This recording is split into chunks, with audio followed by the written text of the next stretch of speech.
everybody. Welcome back to Trading Brains. I'm your host, Evan Greif, here with my co-host, Angelo Messina, and a returning guest of ours, James St. John. So how are you guys doing today? I'm doing good. How are you? What was that? That's like the cartoon, like, I'm the champion, you know? Yeah, what are you, in the Olympics right now? Yeah, the shake weight. Olympics. But yeah, how are you guys? Good to be back. Pretty good. Today's episode, we're going to talk about how to get started on YouTube, maybe a little bit about like the social media that surrounds that, and mostly we're going to talk about like our anecdotal experience that we have individually. James has had a few channels in his past, and Angelo and I, of course, as you all know, have Trading Brains here, so we're just going to dig into that. And since we have James on today, James, why don't you tell us about how your experience has been for YouTube? Okay. Yeah. So I remember I've always, for a long time, I've wanted to do like make a YouTube channel and make videos and all that stuff. And my current projects right now are an Islanders hockey channel where my friend Tom and I, we both live in Long Island, New York, and we're big Islanders fans. He is a much bigger Islanders fan than I am. And so we just we shoot videos. He goes over the previous games, does some recaps, does some analysis videos, like what can the trade deals can the team make, and updates on news and stuff like that. And I film and edit, and I'm in a few of the videos. And sometimes we try and do like funny videos from time to time, And we just have a blast doing it.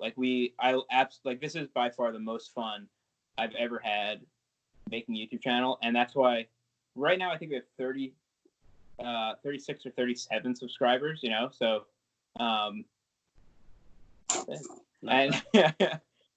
But it's just such a blast to do.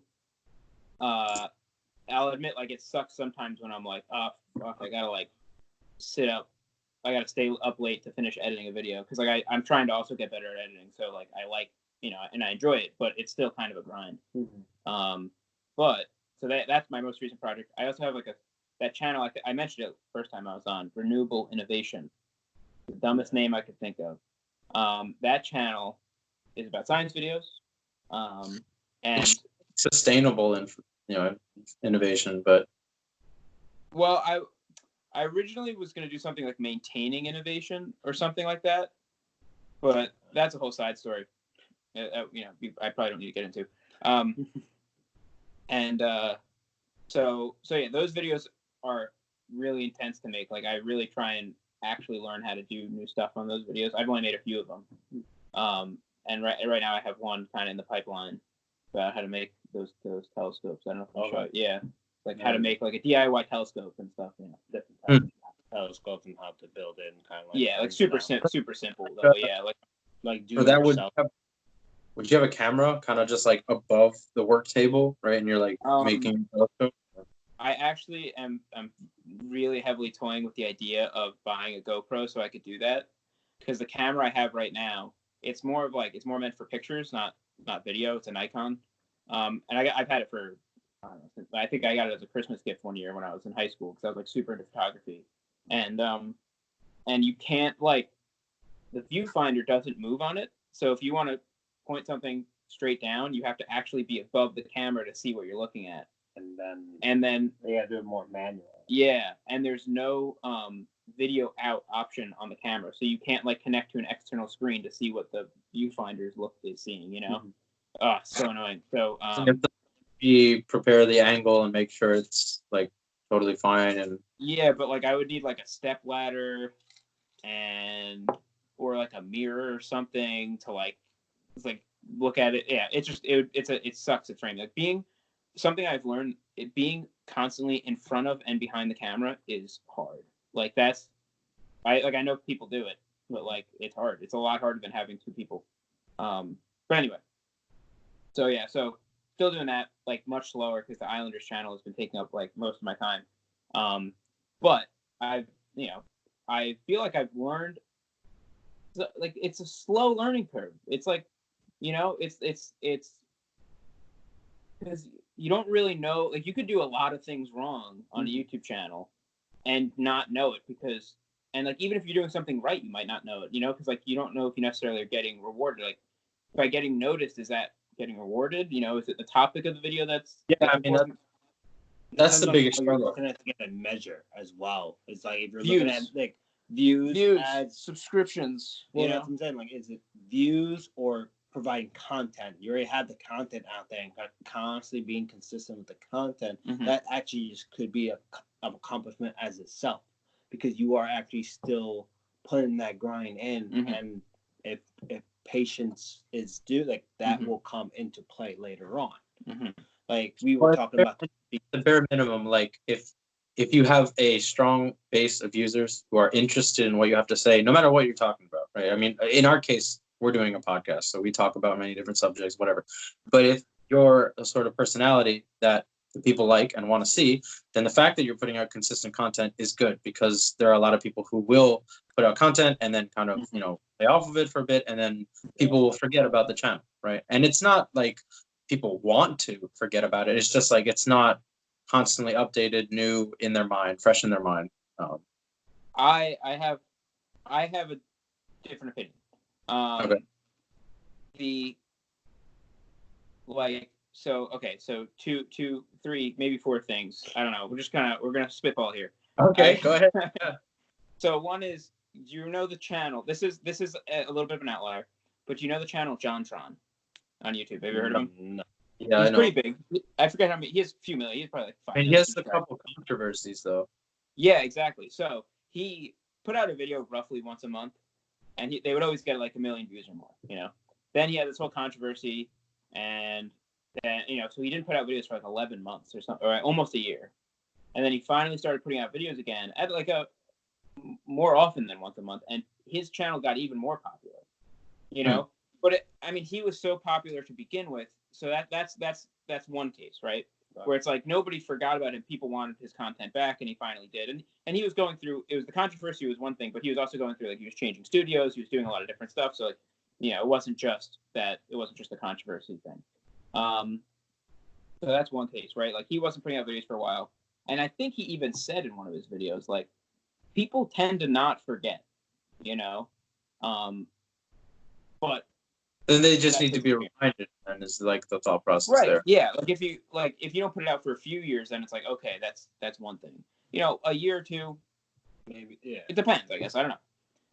Depends on how much of they are invested into your show as well. Like how much you left an impact on. Yeah, like if you made great content, mm-hmm. but you only upload like once every few months, like I don't think people are gonna forget about you. No. However, something that's really interesting that I only recently heard about, or like really thought of, is like one of my favorite channels of all time is Funhouse.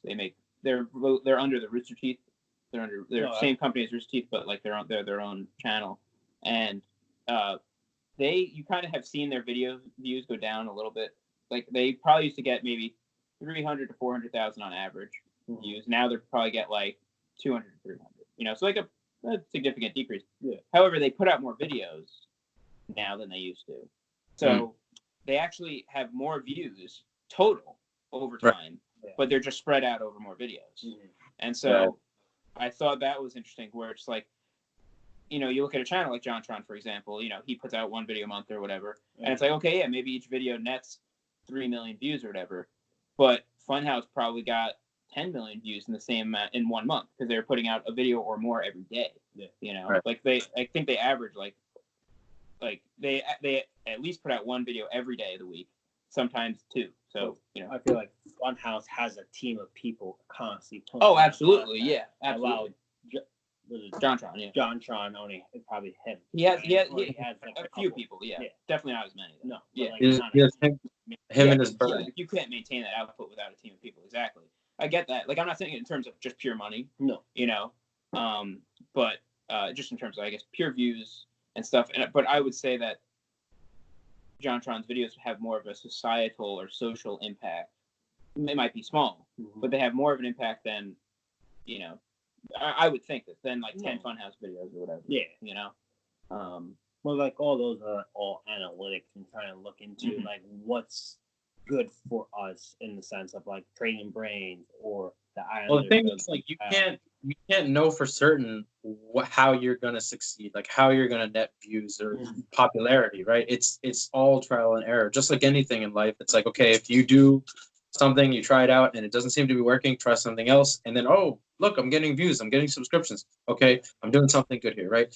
With that, I think it would be awesome if these platforms like YouTube and Instagram and Facebook, which I'm sure they already do, offer analytics to see like, okay, what what is the most occurring words or phrases in the comments section, because you're not going to take the time to look through every comment of every YouTube video that you're going to make, right? It's just, doesn't make sense. It's not economical and it's not efficient. So if there's a way to do that and see like, okay, this is what the people want, and also like this is what we're willing to do, or if it's your channel, yeah, this is what you're willing to do, this is the content you want to do, because at the end of the day, it is, your channel, it's what you want to put out.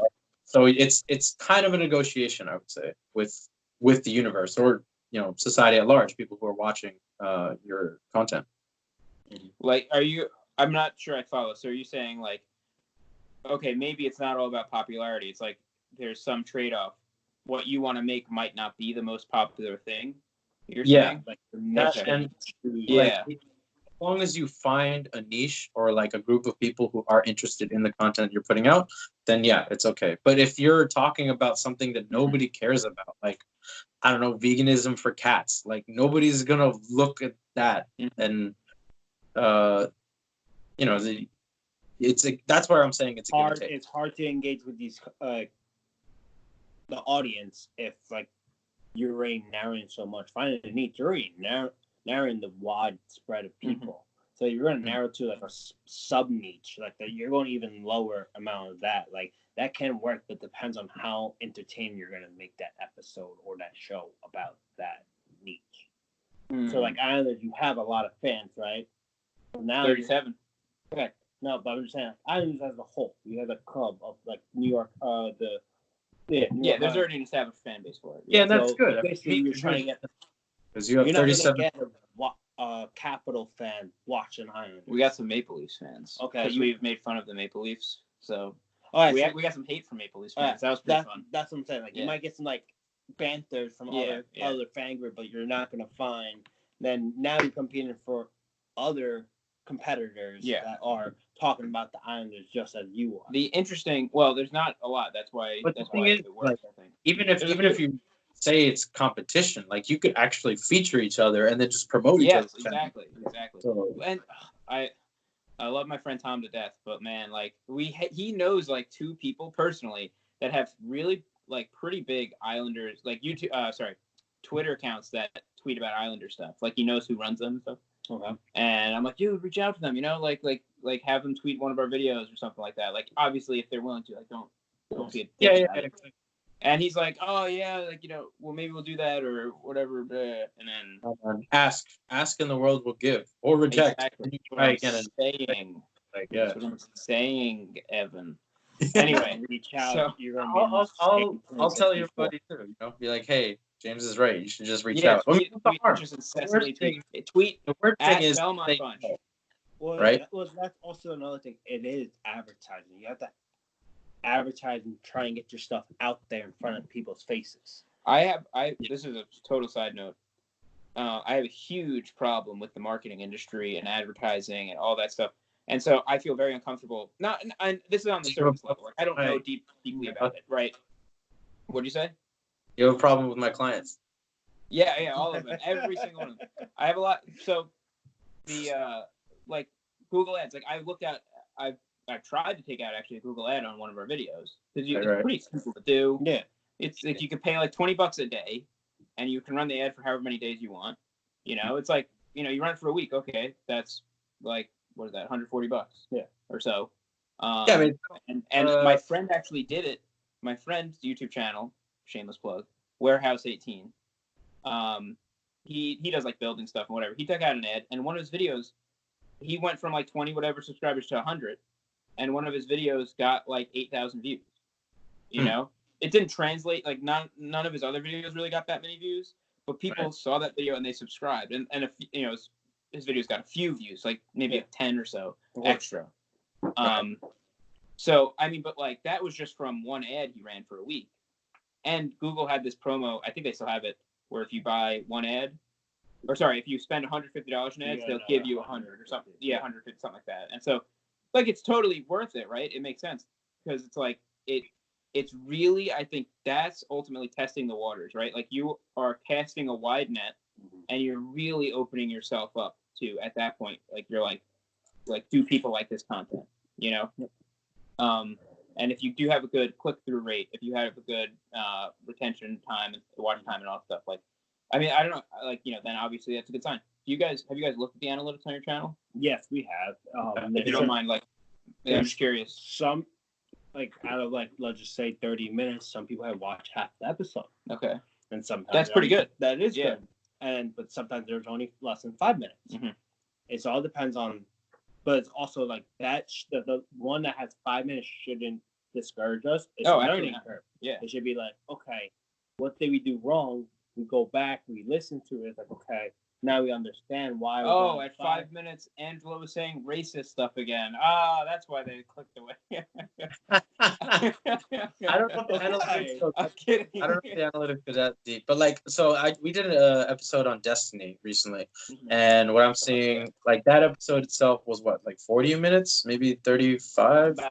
Just about 40, and it's like, I think it was like about 15 minutes people have watched it. 15 minutes and 51 seconds was the average watch time.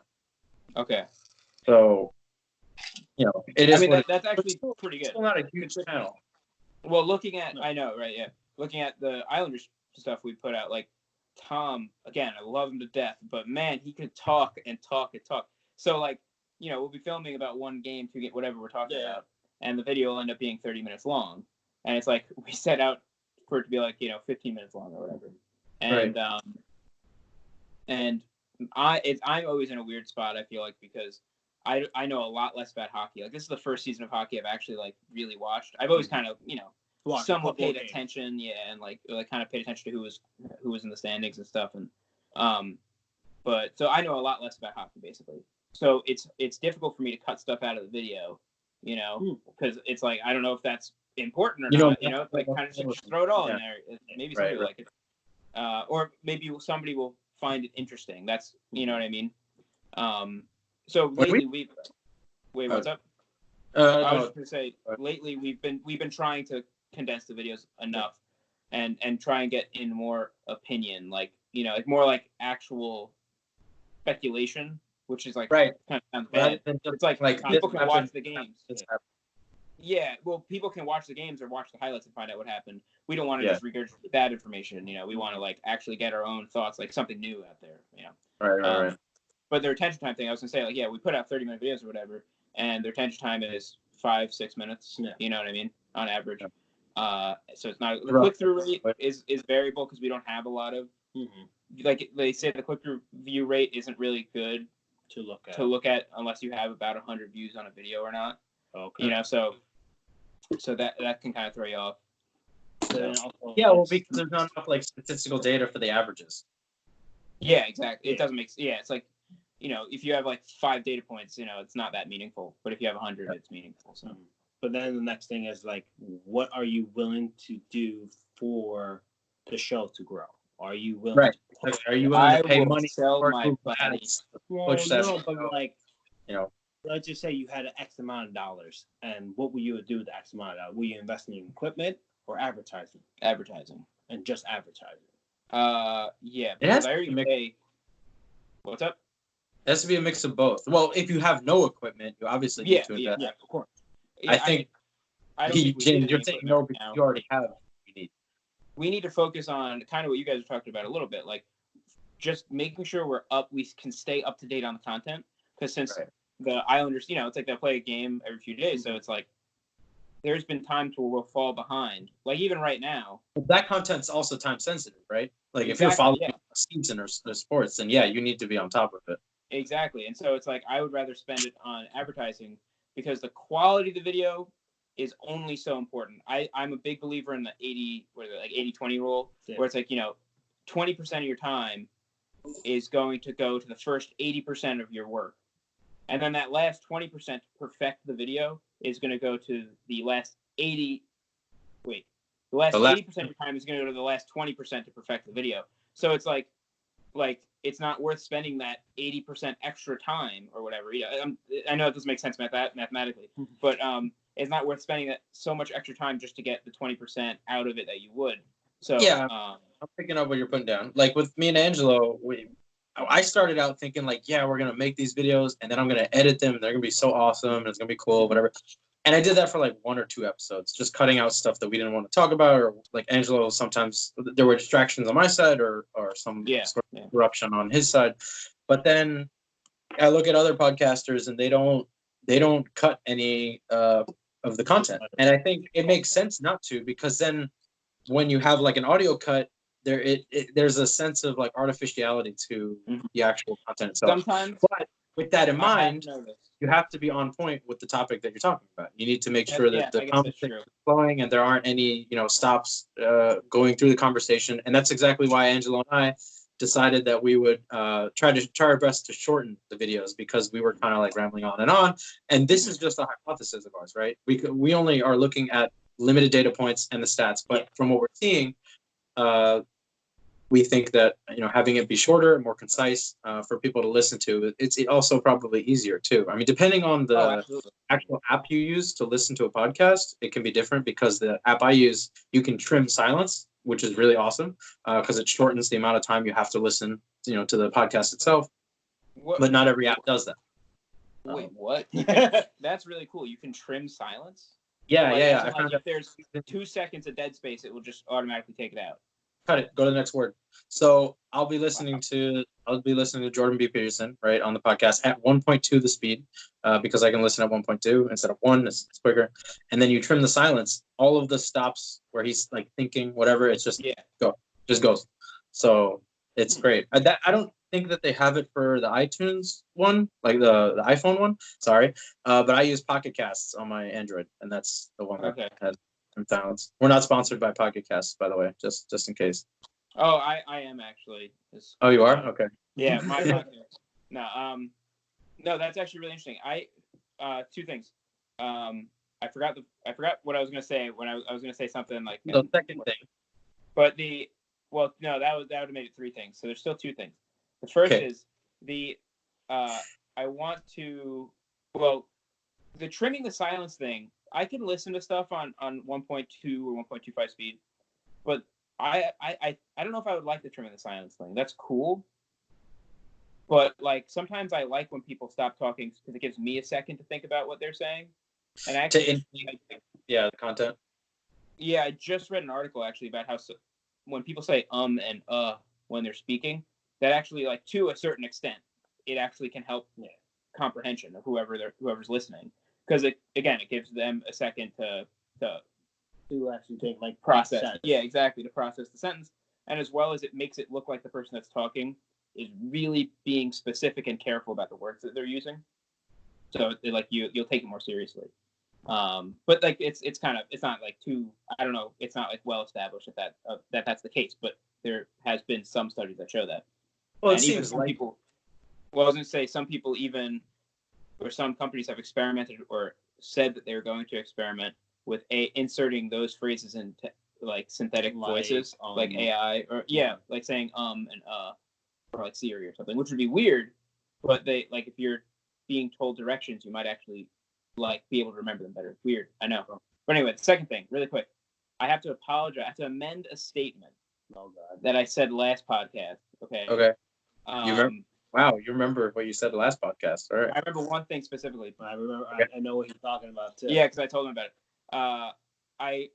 We briefly talked about Joe Rogan last podcast, and you were saying you like him as a podcaster, and I was saying I don't really like him as a podcaster. And I stand by, like, the vague idea of what I said. However, I've listened to more podcasts that he's done since then, and one that I really, really, something I found out that I really respect about Joe Rogan is that like when he's interviewing somebody, he will basically ask the same question in a few different ways if he doesn't believe the person's answer. Like, he'll push people, to get the right answer, or to at least be honest with them if he feels like they're being kind of like wishy-washy or anything. So, for example, I was watching the Dan Aykroyd podcast. I don't know if you guys saw that one. it was really weird. Dan Aykroyd, weird guy. He like believes in aliens and ghosts and all this stuff and like whatever, you know, like, but like that he was just talking about his experiences with it. And Joe Rogan kept on asking him, I was like, did you really have an experience with that ghost? He's like, did that really happen? Or like, did you really see that UFO? You know, it's like, do you really believe all these other people that saw those UFOs and all that stuff? And Dan Aykroyd was kind of given like these wishy-washy answers and stuff. And, yeah, exactly. He's like, yeah, I do, you know, and all that stuff. And then, so it was, I probably would, if I were talking to Dan Aykroyd, I would have been like, this guy's probably kind of crazy, and I just would probably have stopped believing most of the things he said instead of trying to push the envelope to get that information out of him. Does he really believe what he's saying? You know, I give in too easily. That's basically the point of it. And so you're saying like asking the question in different ways to confirm whether or not Dan Aykroyd believes himself, like the things that he's saying himself. Kind of, yeah. And like, and he'll ask him point blank, like, I don't believe what you're saying.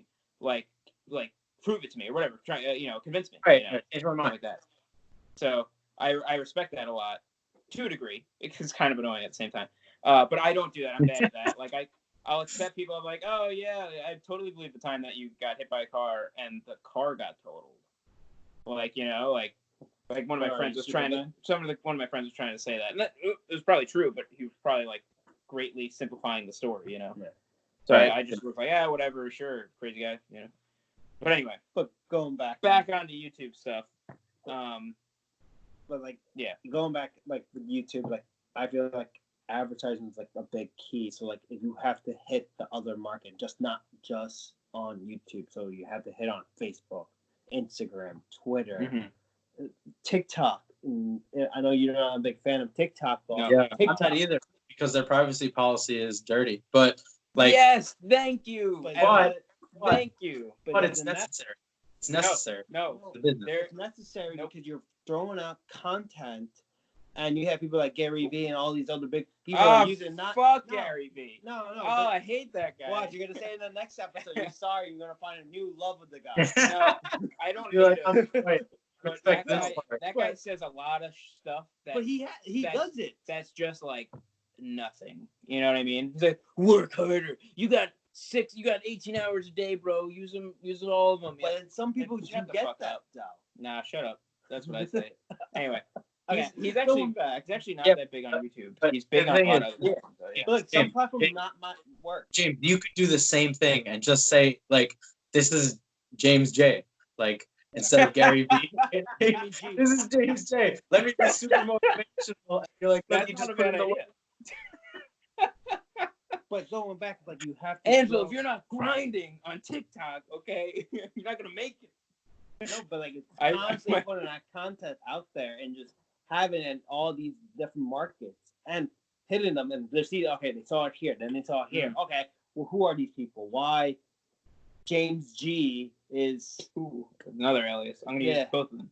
James, a part of me agrees with you that it's a lot of fluff. It's a lot of nothing. But the fact that he's doing that, he's putting out so much content that he's keeping eyeballs on him, right? Some of the stuff he said makes sense. Like it is good, and he wants people, or at least he poses the thought process that you should do what you want to do instead of what your parents want you to do or whatever. Like, but you have to figure it out. That's a good message, right? Instead of letting people just kind of do whatever some other person wants for them. And instead of following their dreams and being like, if somebody does something that's prescribed to them by a person who isn't who they are, they haven't introspected, they haven't thought about their lives, where they want to be, and they're just like, all right, I'll just do whatever my parents want me to do, or my grandparents, or somebody in my life who's like a mentor, or, a parent. They might actually go through with that idea and do something that really doesn't matter to them, but they were just told, like, this is how you live life. And then at the end of their days, be resentful. Gary Vee is trying to tell people that, you don't have to live like that and that you shouldn't live like that. But, here are some ways that you can figure it out. I agree. I definitely agree that there's value in the message. But it's like, part of me is kind of always like, how many times can you say the same thing? Yeah. And so who knows? Maybe like I'm a slow learner personally, so it's like sometimes I do need to hear the same thing, fucking 10 times to just like Yeah, to get that's it why through I my listened head. to Jordan Peterson like 8 times. I'm like, God damn it, I don't understand. You're the Sometimes. first person I've talked to that like actually listens to. I haven't listened to his podcast, but I've watched like a bunch of his. Oh, it's incredible. And stuff. I really like a lot of it. I'm starting now to like watch it less because I feel like I've heard like a lot of the same messages at this point. So not that any of them are bad. Well, I want to listen to it. I want to listen to it so that I can get to the point where I can actually articulate some of what he's saying, which is really, really hard. But just to like explain to somebody how thoughtful I think he is and how intelligently he kind of interprets the biblical stories and a lot of other philosophical ideas, so that when I say, hey, you should check out Jordan B. Peterson, and they're like, yeah, that guy's a phony, he's a racist, he's a transphobe, that way I can actually say like, well, no, and this is what he's trying to say. Maybe just give it a listen, be reasonable. And that's a good point. It's up to them, of course. Yeah. No, I do agree. Like, I think he's a very good voice of reason and all that stuff. So it's like, like it's frustrating. Yeah, that's a whole nother conversation.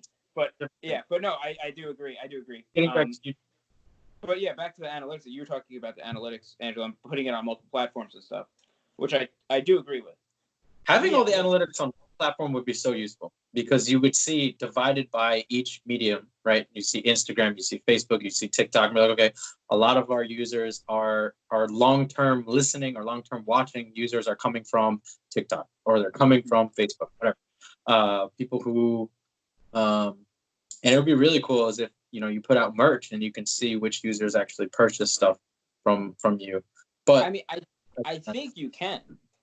I don't know. Because I looked at it a little bit on Twitter, a little bit on Instagram, mostly on YouTube. I know because YouTube is owned by Google, obviously. Yeah. So it's like or Alphabet, and so they're analytics or some other product. If you do like affiliate marketing, like you could use certain codes on your URL that you can post on certain areas, and you can see how many people will click on it. Yeah, and it will tell you, okay, 1,000 people clicked on from this one, and it tells you, okay, this one was used on YouTube. Okay, now YouTube. Then you look at that, and it's like, okay, what episode's doing well? You kind of like dissect it, and then now you go into different channels trying to see.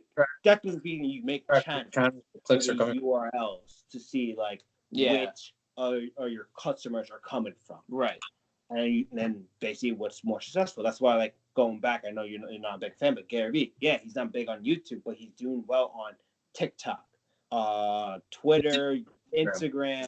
He's doing IGTV, like he's making all these videos. But like these videos that we're doing now, like that's something like we have to put the extra time into it and put it on the IGTV or on Twitter if they have a TV. TikTok, create a little small snippet of this and put it on TikTok. And basically like, okay, who are these people? Why is it popping up in my feed so many times? Not to the point that it's annoying, but to the point that we're giving content and saying like, okay, this is important of listening, why, and here's why. And this is like, the whole point is three guys are talking, huh? Sorry, I was just saying like the whole point is making it maximally accessible to the people who may want to listen to the. If you like, I don't know, make a Facebook post and you say, hey, our podcast is Trading Brains, check us out on YouTube. That's not helpful. Put a URL, put a link in there so that they just immediately access the content. And absolutely. Everything.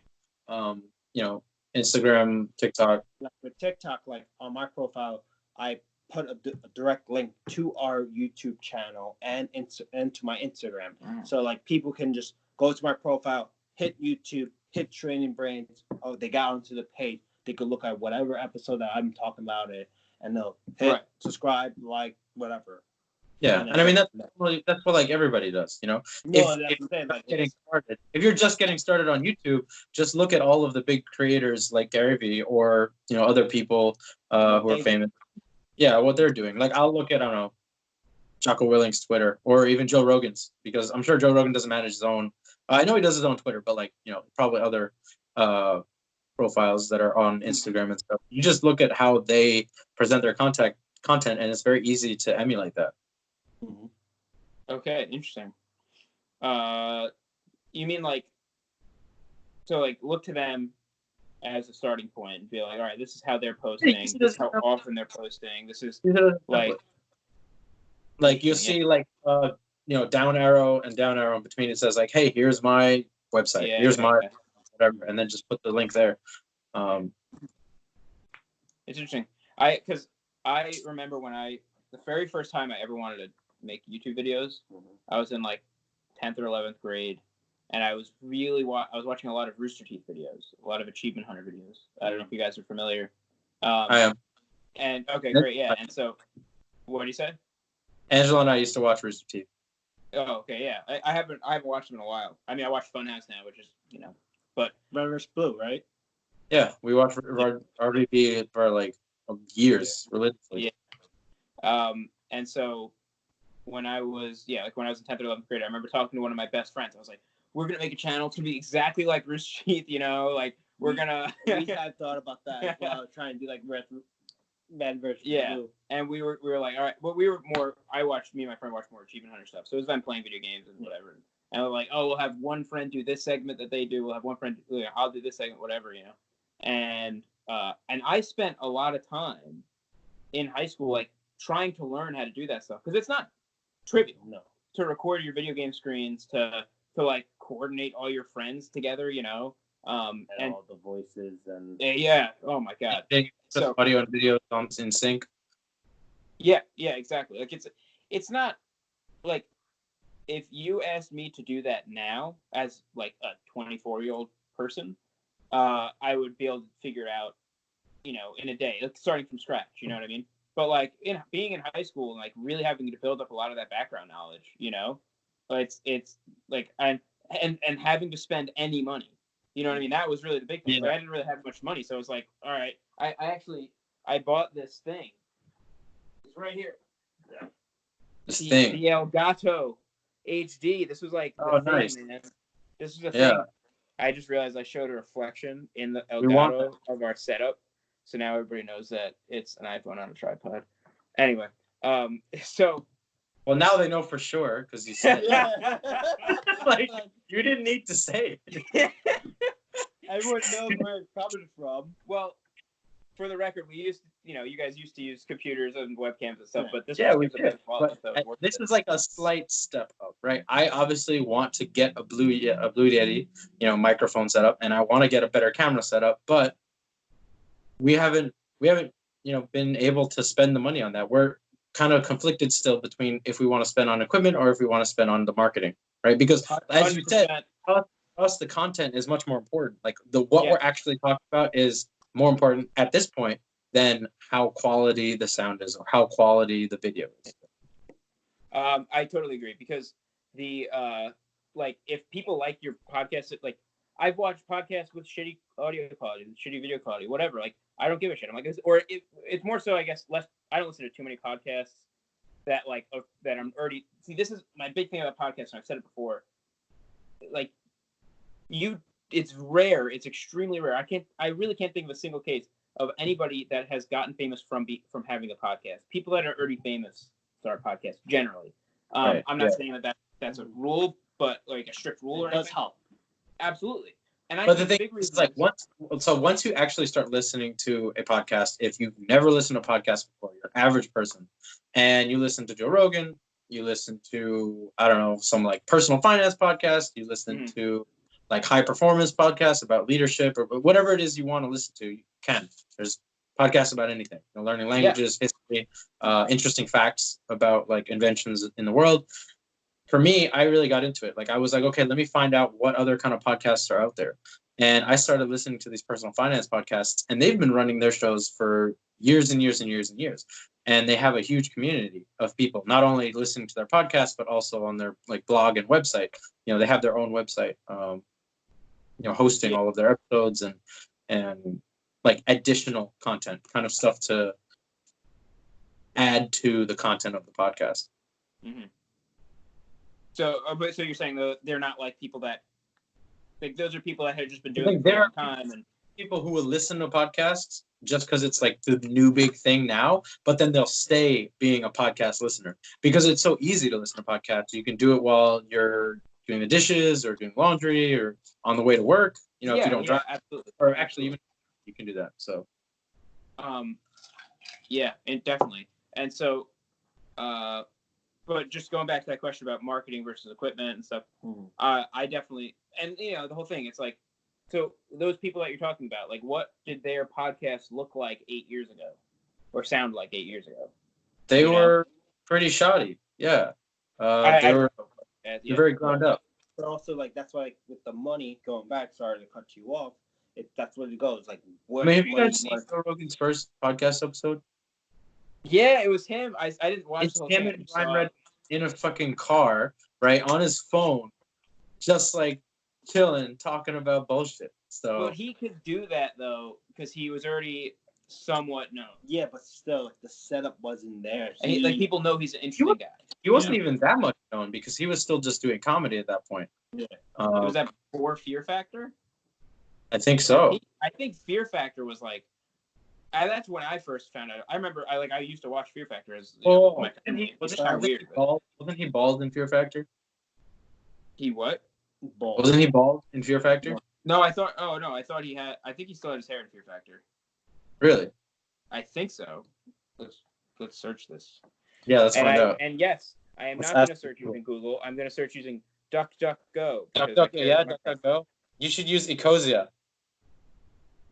Do they also do the same privacy thing? I haven't looked into them.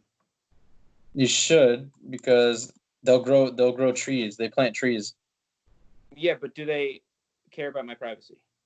I don't know, probably not. Yeah, he had hair, bro. He did have hair. Yeah. But he definitely had less hair. No, he's way older in Fear Factor than he was when he was doing the videos. He looked like he was like 23 in he probably was. First podcast episode. Yeah. Yeah, that's crazy. But it's going back, like, when 8 years he was in his car, he paid as it was needed for it. Like, yes. Why do you need to pay for equipment if it's not going to be needed? Mm-hmm. Why should you invest into merchandise if you don't have the people going to be buying? Oh, absolutely, yeah. That's like last step. That's like final form. But that's what I'm saying. You know, in my opinion, you scale your business. You scale. To the audience in the sense. Mm-hmm. So that's why right now even this whole episode is all about, okay, how do you grow your audience? How do you understand your audience? Know what people are interested in and what is, bringing in the views, and it helps you tailor your content to, like, what is interesting, rather than just doing random bullshit, right? Talking about anything you want. As long as it's entertaining and the people come back, then you're doing something right. And then also making sure that you're on all the platforms, because that just widens the net and it makes it accessible to the maximal amount of people, so that you can get more of those data points and understand the analytics on your content. If you hit 100,000 people and only 1,000 goes, that's 1,000 people. Yeah, it's a small number from 100,000, but you made an interaction of 1,000, and those interactions that you made with them will start webbing out and be like, hey, have you heard about Trading Brains? Or have you heard about the Belmont Bunch? And then that net gets wider and wider because you already connected that big chunk of people. And I know, I'm sure that there's a lot of people that, like, I don't know if this is, there's two things. So I don't know. Sure, but you're not. No, you don't know. What he knows. Let's give him. Okay, it's two things. One is, I don't know if like, when people's amount of subscribers increase, I think it's a positive feedback loop. Or, like, let's say you have, whatever, a few hundred subscribers or something, like, I'm actually less likely to subscribe to you, even if I like your content, because I'm like, well, I'll check back up on this channel in a few months or whatever, see how they're doing. And then, like, if they're doing better, like, okay, maybe now they have a few thousand subscribers, and like, oh shit, now I'll think about subscribing. Like, they're serious about this. Yeah. That's the math. People do, like, giveaways. Yeah. So, like, giveaways could 100, like, or, like, right now, like, 50. You guys should do a 100 subscriber face reveal. Yeah. Anyway, that joke fell flat. So. Why is it a joke? What do you mean face reveal? Our faces are constantly revealed. Yeah, I know. That was a joke. You figured it out. Damn Oh, you, yeah. Evan. Oh. So, But what was that, like a free giveaway? Oh, I was about to say, like what you mentioned about like if channel has more subscribers or more likes, higher views, that of course they're gonna be more, not necessarily trusted, but it's like, you have this feeling like, oh yeah, they're gonna keep putting out content and yeah, it'll drop. yeah, absolutely. That's actually the Matthew principle at work, or the Pareto principle, which is like, to those who have everything, all will be given, and to those who have nothing, none will be given. So you have to like work to break through that sort of like neutral line, and then Yeah. just make that positive feedback loop work. Interesting. I didn't know that was a thing. Like I mean, like I've, like everybody's heard the saying, "The rich get richer," and everything. Yeah. But, so I guess it's somewhat related to that. But what I was gonna say is I don't know if it's just that, right? It's the positive feedback. More people are willing to subscribe to your channel or whatever, really care about your content if they know that other people are. I think that is part of it. But I also think that, like what Angelo was saying, once you have that reach, once you have 1 million subscribers, it's like you have such a broader reach than you had at any other point with less subscribers. So you're always gonna, more people are always gonna end up seeing your channel because of that. So that, like, maybe you have the same percentage of people subscribing, like 1% that of people that see your channel are gonna subscribe, but that 1%, it used to be 10 people, now 10 it's people, now it's 100. 10,000 people or whatever, And Yeah. just Yeah. and right now it's from basically from when we started or when you started, then to your first 1,000 is always going to be the hardest. After that, it's going to be constant. Well, what makes you say 1,000? 100, whatever, tens of thousands. Yeah, I would probably say tens of thousands. Why I'm saying it, it's just because it's always going to be harder to reach the 1,000. The moment you get the 1,000, you have the groove, you have the content, you have the advertising that what works and what doesn't work. I feel like, and that's like going on. Like you have to know. It's basically this whole thing's trial and error. Angelo's right with his point where it's easier to grow from 1,000 subscribers rather than from 0. Yeah, it's absolutely. like, it's always going to be easier. Yeah, because we don't know what's working. This episode could work and go big. Exactly. Yeah. That's why I would say, I'd like to wrap up if you guys have nothing left, because we're at like 47 minutes now. So. Oh shit. But yeah. This is the 47-minute podcast. As long wait, as so what I was gonna say is, like, that's why that's why I'm so strongly about, you should probably spend it on marketing, especially in the beginning. Of course. Just because it's like you, like, I don't know, like, because either that you pay on influencers to give you a shout out and give them $50 to make you a shout out, and then you see anti that. But I'm just saying, or you put it on different what's it called? TikTok, Instagram, Facebook. Anything but TikTok. But I agree. But TikTok, TikTok should be deleted from everybody's phone. This is how the world works, man. No, I refuse to accept that. I really do. It doesn't matter. Then you'll have an unsuccessful I have a video. I posted a video of the whole one that I did. It reached over 130,000 views, and I got majority of my followers because of that one video, and that helped me out already to grow. And there's another video that had reached 50,000. At what cost? At what cost, Angelo? 60 seconds. Personal privacy. That's not the cost. What privacy does it have? Down with TikTok. That's your fault. I don't know. I have a personal vendetta against. Not personal. I just have a vendetta against it because of the privacy issue stuff. Okay. But vendetta is already like. What's up? Vendetta is already a very personal thing, so you didn't need to add personal. I have an impersonal vendetta with TikTok. Very personal. No, I've never had the app, so I don't, I've used the app on other people's phones, but I never. Right. I definitely agree, though. So if you're watching, whoever viewer at home, I 100% agree with Angelo's advice.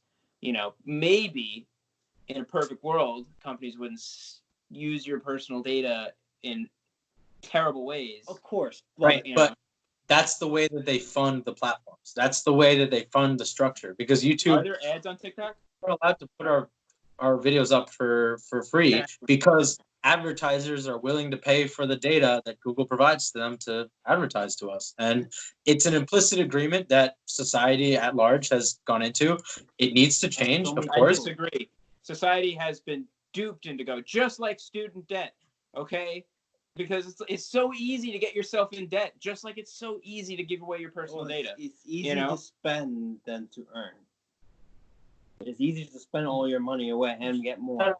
The thing is, Sure. Angelo, is that, like students are stupid. They're taking on $100,000 loans that they're like, yeah, I'll just pay it back later. Like, no. But it's the same thing. It's like every time you download an app or whatever, it's just like you just click, yeah, this is our privacy agreement. Except, I'm not going to read that. No one does. I've never read one. All right, but I've read enough. Like I'll do some research generally. If I'm curious or cautious. But the last thing I was going to say was something, and I forgot it. So, so on that note, let's end the episode. James, if you have something to say and you remember it later, that's okay. You can join us on another episode. Apology for Gary Vee. Next Yeah. episode. Exactly. And apologies for TikTok as well. No. So there's never. two apologies that are going to come next time you get onto the show. Never. Thank you guys for listening this week's episode. And as always, thanks for watching. This is Michael from Vsauce. Thank you. Your host Angelo. Read your terms. Read your my privacy download terms? agreement. Yeah, privacy terms. Read all of them. You have the time. All right. Thanks. All listeners. Take care, everyone. Bye-bye. Bye.